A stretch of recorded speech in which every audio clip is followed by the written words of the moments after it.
You wake up. It's 40,000 BC. There's no bathroom, no door with a little lock on it, no fan that turns on with the light so nobody has to acknowledge what's happening in there, no phone to scroll for the suspiciously long time you now consider a normal part of the process. There's just you, a vague urge, and roughly 11 million square miles of open wilderness. And at some point, every single one of your ancestors, every king, every genius, every person whose face ended up carved into a mountain, stood up, wandered off, found a spot, and dealt with the single most universal experience in the history of being an animal. This is the story of how humans pooped. And I promise you, it's a far bigger deal than it sounds. Because the story of human waste is secretly the story of civilization itself. Cities, disease, privacy, engineering, empire, and one Roman invention so unhygienic it will genuinely ruin your day. Let's begin at the beginning, which is to say, in a bush. Here's the thing nobody tells you about being a hunter-gatherer. For the vast majority of human history, hundreds of thousands of years, pooping simply wasn't a problem.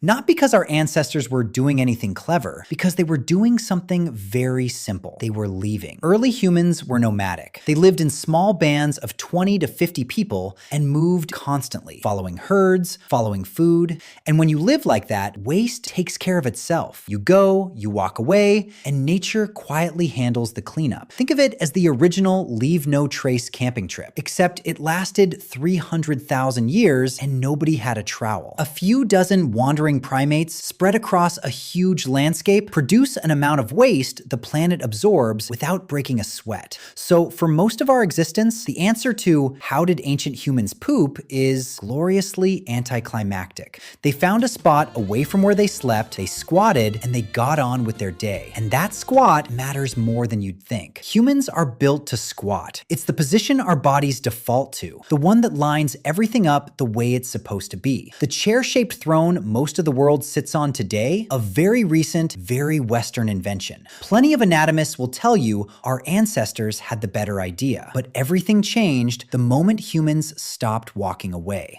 Around 12,000 years ago, we did the most consequential thing our species has ever done. We invented farming. We stopped following food and started growing it. We stopped moving and started staying. Villages became towns. Towns became cities. And we packed ourselves together in numbers a nomad couldn't have imagined. And we brought a problem we were catastrophically unprepared for. Because the leave and forget system only works if you leave. The second you have thousands of people living in the same place, generation after generation, all going in the same spot, you don't have a bush anymore. You have a crisis. And we have the receipts, literally, because ancient poop survives. Under the right conditions, it fossilizes into something called a coprolite, preserved ancient excrement. And to an archaeologist, a coprolite is a treasure chest. Locked inside is a person's last few meals. Seeds, bone fragments, pollen, and the star of the show, parasite eggs. And those eggs tell a devastating story. When scientists compare the guts of nomadic hunter-gatherers to early farmers, the farmers lose badly. Living beside your own waste and drinking water someone contaminated upstream turned early cities into all-you-can-eat buffets for intestinal worms. The move to civilization didn't just give us bread and beer, it gave us an explosion of parasites we're still fighting today. Think about that for a second. The greatest leap in human history came bundled with a plumbing problem we'd spend the next 10,000 years trying to solve. So who cracked it first? The answer takes us to a windswept island off the north coast of Scotland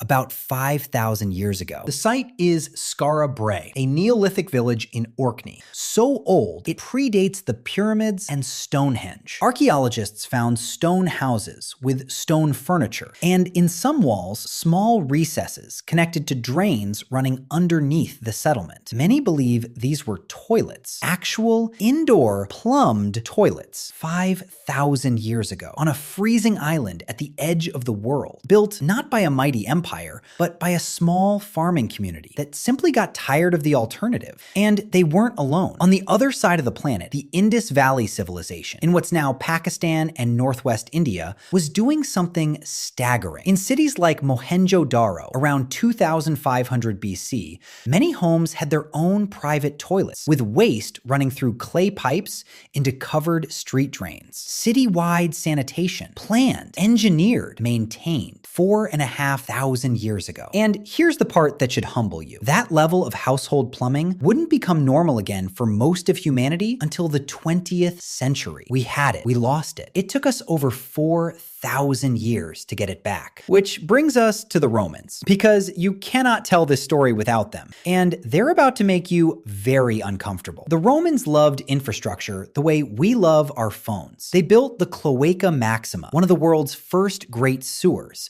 a tunnel so large you could sail a boat through parts of it. And they built public latrines all over the empire. This is where it gets weird. A Roman public toilet was a long stone bench with a row of holes cut into it. And people sat there together, shoulder to shoulder. No walls, no stalls, no privacy of any kind. You'd sit down next to a total stranger, possibly a senator, possibly the man who owed you money. And you'd all just go together while chatting about politics, about business. To a Roman, the toilet was a social space. The idea of doing this alone, behind a locked door, in shameful silence, would have struck them as bizarre. Privacy in the bathroom isn't some ancient human instinct. It's a cultural invention, and a recent one. But you knew this was coming. The real question, the one that's been sitting in the back of your mind this whole time, how did they wipe? Brace yourself. In a Roman public latrine, the tool of choice was the tersorium, a natural sea sponge fixed to the end of a stick. That on its own is fine. Resourceful even. Here's the part that is not fine. It was shared. One sponge on a stick for everyone. You'd finish, rinse it in a channel of running water, and leave it there for the next person who used the same sponge on the same stick. There's even a theory that getting the wrong end of the stick comes from exactly the misfortune you're now imagining. So next time your life feels hard, remember, you were born in an era of individually wrapped, disposable hygiene products. By Roman standards, you live in unimaginable luxury. Every culture had to answer the same question, and the answers were shaped by whatever was lying around. The ancient Greeks used pessoi, small pebbles, or broken ceramic shards. And in one of the pettiest details in all of archaeology, some of those shards had the names of their enemies scratched into them. They were literally wiping with their rivals' names. History's original diss track. Elsewhere, flat wooden sticks in Japan, seashells on the coast, moss, or even snow in the cold, leaves, grass, corn cobs, water, and the left hand, which is exactly why the left hand is still considered unclean in many cultures today. That taboo isn't random. It's a hygiene rule that outlived its own explanation. And soft, dedicated toilet paper? A Chinese innovation from over 1,000 years ago that stunned foreign visitors. For most of the world, it stayed an unthinkable luxury. It didn't become common in the West until the late 1800s, which means on the timeline of human existence, comfortable wiping is newer than the light bulb. My favorite artifact in this whole story proves that sometimes the most important thing a person leaves behind is the thing they'd least want you to find. In York, England, archaeologists excavating a Viking settlement found a coprolite, a fossilized human turd over 1,000 years old, large, intact, and I cannot stress this enough, famous. It even has a name, the Lloyd's Bank Coprolite, after the building above it. It's not famous for being gross. It's famous for what it told us. Inside were the remains of a diet heavy in meat and bread, and a thriving population of intestinal parasites. From a single ancient bowel movement, we learned what one Viking ate, how they lived, and what was quietly making them miserable from the inside. One researcher called it the most precious fossilized excrement in the world. Honestly, respect, because